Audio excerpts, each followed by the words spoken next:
Hello, friends.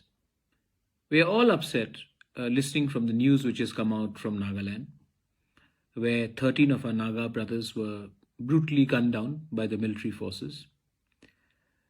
And I know that we are emotional, we are upset, but there is something else that the whole of Northeast should stand for.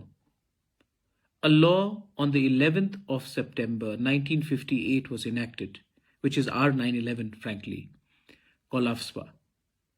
AFSPA has failed miserably in the last 63 years.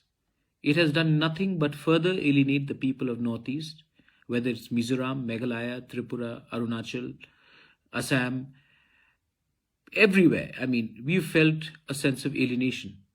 Women have been raped, people have been killed in judicial investigations. There's been a lot of fingers raised towards everyone, and this has led to a lot of misunderstanding and insecurity between the mainland and the Northeast. I appeal to the government of India. We are also a part of the country which you lead. Do not be arrogant. Do not be stubborn. Please listen to our voices. Please repeal AFSPA. You have repealed the farmers' bill because of constant pressure of the farmers on the borders of Delhi. You have not repealed CAA because we do not have the power or the perseverance to reach Delhi to make you uncomfortable, or we don't even have the seats in the Lok Sabha or the Rajya Sabha. And now, AFSPA, where 13 of our Naga brothers and sisters have been killed or many times assaulted, molested, not only in Nagaland, but everywhere in the Northeast. The government of India should have a heart and think about the people of Northeast. We are an integral part of the country, not a strategic part. So I appeal to the government of India.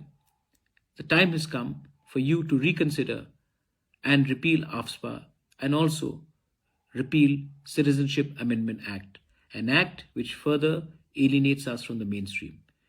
I would just appeal to the government that please listen to our voices. We are talking to you through social media, we are talking to you through democratic forums. This is the genuine concern and voice of the people of the Northeast. Once again, my deepest condolences to the families who have lost their family members in the brutal massacre, and I hope that you will find justice in due course. Belaino Hambai, Dhanyawad, thank you.